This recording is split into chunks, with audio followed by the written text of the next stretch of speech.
You'll find kill the quarterback. Hit the tight end so hard his girlfriend dies. Kill everybody. Those are going to be the famous words of Wink Martindale when he started running his new defense in 2022. Again, this is Tim with Online Big Blue, bringing you the best in New York Giants sports talk and entertainment. I want to talk about Azezz Ojulari. I want to talk about what his role is going to be in this defense and why some people are saying that Kayvon Thibodeaux and other players may have more of an impact on this defense. But I'm going to tell you right now, it's Mr. Ojulari, who is going to have the biggest determining factors in reference to how this defense excels or does not. Also got to talk about day number 8, our OTA number 8, which was in the books yesterday. Again, this is only coming from Giants media. And also we want to give a big shout out to the Rangers for the big win yesterday. Rangers creeping towards that Stanley Cup Finals. Can they get there? Lord only knows, but we'll have to just wait and see. But let's talk about OTA day number 8. Again, this is only coming directly from the Giants in-house media. We've talked about this. You know what's funny about the in-house media? We had a stream yesterday, and I want to thank Dahmer and everyone for stopping by. And someone said to me what I thought was very interesting. They pointed out the fact that all they ever see from the Giants media is all the wonderful things that happened. And anything that bad that happens, there's always a positive spin on it. But they said, and I thought it was an interesting question, they said, do you think it would be better to actually tell the truth and show some of the negatives so the positives look even better? And I thought that was a very astute observation, and you're probably right. But again, Saquon Barkley was showing his receiving skills today with a beautiful over-the-shoulder catch from Daniel Jones. Daniel Jones also threw 2 touchdown passes to a couple wide receivers, to Darius Slayton and Richie James. Davis Webb had a nice pass to Austin Poles, connected for a pair of touchdowns early in the practice on the 7-on-7 drills. CJ Board seems to still be impressing everyone. He seems to have this simpatico relationship now with Tyrod Taylor because you see him throwing multiple highlight-worthy catches, including a pair of touchdowns for Mr. Taylor. David Sills even got into the act with picking up a touchdown from Taylor. And someone that we have not heard of because we keep hearing about Bellinger all the time, tight end Ricky Seals-Jones finally got on the board with a touchdown from Jones. So that's nice to see. It's interesting. Like I said, it's just from the Giants media. So you got to take it with a grain of salt. The Xavier McKinney, who said that he is going to enjoy the freedom in Wink's defense, grabbed the first of 2 interceptions on the day, and he also broke up another couple other passes. I do think it's funny that they never mentioned who the interceptions were thrown or who was throwing the ball with those interceptions. Khalil Dorsey came up with a perfectly timed interception as well, and that would have been a touchdown. Of course, Dorsey is the undrafted free agent out of Northern Arizona in 2020. He was with the Ravens until he signed with the Giants. I guess it was about a month ago. Cordell Flott actually made a nice pass play breakup too, they're saying.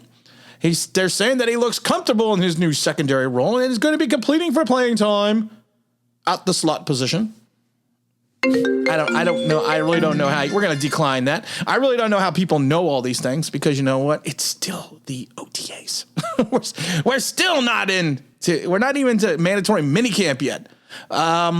Daniel Bellinger, he's actually got on the board with early in the catch on a 7-on-7 drill. So you know what? He's been working out pretty well. We have some remaining practices. We got to practice on the 2nd and the 3rd. Then we have the mandatory minicamp coming up on June 7th through the 9th. So that'll be interesting.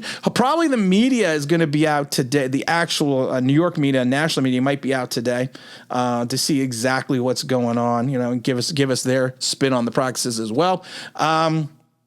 Justin Tuck was over in the Giants practice as well, so that was always fun to see. It's always good to see former Giants and get people to get a little bit hyped and excited about these guys coming in. I want to talk about Mr. Ojulari.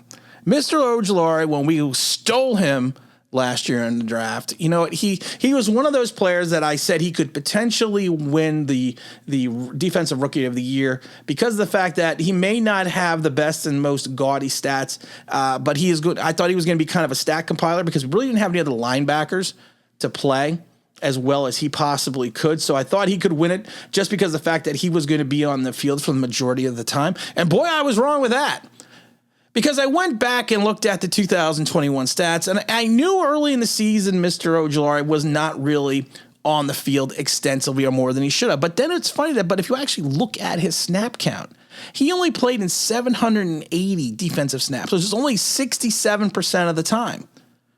Now, he did play in 17 games, and he started 13, when I was kind of shocked when I saw that he had only played 67% of the snaps. Now, I knew early in the season his snap count was kind of low.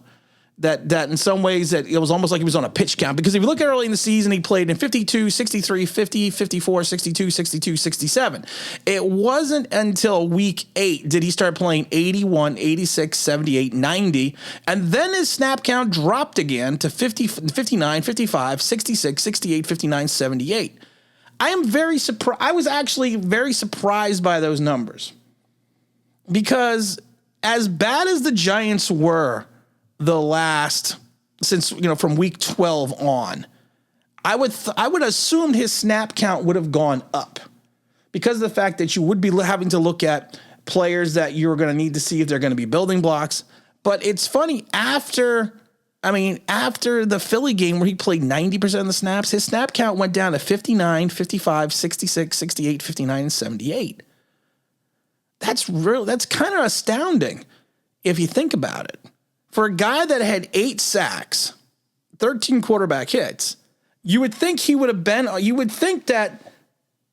on the field more. You would have thought that just to get him the reps to help him learn in his first season in the NFL would have been paramount to the Giants. Everyone blames Jason Garrett, but no one ever talks. There is a very small contingent that actually talk about Patrick Graham and some of the things that he did that second year that just didn't make any sense. You have a guy who has the potential to rush the passer from either in the stand-up outside linebacker position or with his hand in the dirt. And you did not use that weapon. If anything, after the Philly game, his snap counts then went down. And this is a guy that I think would have benefited from using or being on the field more. Now, Ojulari is coming into camp now a little bit bulked up. He's at 255. He's at a chiseled 255, up from his 6'3" frame, up 10 pounds from his 245, even though he's officially listed on the roster as 240. And I've said this a million times, and I keep saying this, bigger does not always mean better. But in someone like Ojulari, if his speed and his quickness and his lateral mobility are not affected by the weight gain, I'm okay with that. I'm fine with that. I'm happy with that. If he's bulking up because he felt like he lost weight or lost power going into the latter half of last season, I can understand that as well. So I am fine with that. But like I said, bulking up does not always mean it's going to be a better thing. Now, Mr. Ojulari, in my opinion, is going to have to take a paramount jump in his play, because he needs to be in the forefront of this Giants defense. He does. He's 21 years old. He needs to team up with Kayvon Thibodeaux and create an outside linebacking force. I've said this before, and I've said this a million times. For the people that keep thinking that these guys are going to be defensive ends, in the 3-4, they're going to be stand-up linebackers. They may not be asked to cover, but they are going to be asked to rush the passer from various positions, and they are going to be asked to help maintain the edge against the run. And I think they both can excel at that exponentially. But I feel that with this year of experience under his belt and his understanding of the NFL, I think Ojulari is going to have a bigger footprint, especially early on in the season, than Kayvon Thibodeaux does. And you would expect that from a guy that's played in 17 games. He's going to have to understand his role, and hopefully he is going to be playing anywhere between 85 to 95% of the snaps. Now, I think in Wink's attacking defense, I think that's exactly what you're going to do. I think, he is going to show that he has the pass rushing chops, like we already know he does. But I think he's going to surprise some people more in regards to being able to play the run. And I think in Wink's attacking defense. Now, I don't want them to gain another yard. You blitz all night. I think that's exactly what he's going to do. I think they're going to bring him from multiple positions. I think they're going to bring him from multiple angles. And I think they're going to use Kayvon, especially in the beginning, as a caveat to helping open up and create for Ojulari. I really do. I really do. And I think, like I said, I think both players are going to have a pivotal role. Can't talk today. But like I said, I think Azezz Ojulari is going to be the one that is going to step up exponentially in the system. And I think he actually fits the system best right now. I'm not saying that Kayvon does not fit the wing system, but I think right now, in reference to having a year under his belt and having an understanding of the NFL and really needing to be part of an attacking style defense, I think he has a leg up right now on Thibodeaux, like I said, like it should be. But I think once you pair those two together and keep them as a tandem, you have a dynamic duo. You have in a couple of years, I'm not saying this year, maybe in 2-3 years, you could have Batman A1, Batman B2, or I should say A1 and B1. That's probably what I should say. But you're going to have two superheroes. You're going to have Batman and the Flash.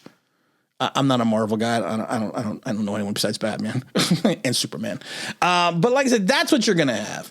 Are we gonna have any streams coming up lately? I don't know. But we are gonna have a new 3-12-1 episode coming up. I just got to get on with OGR so we can make sure we can lock that in as well. A lot of fun stuff coming up in the next couple of weeks. Got some Met videos coming up. May even do a live broadcast of a Met game. Haven't decided just a bit outside. Tried the quarter and missed. We don't know yet. We'll have to wait and see what goes on from there. And again, this is Tim with the Online Big Blue. We're bringing you the best of New York Giants sports talk and entertainment. And as always, if you could like, if you subscribe, if you ring that bell, you think what it means, that'd be awesome.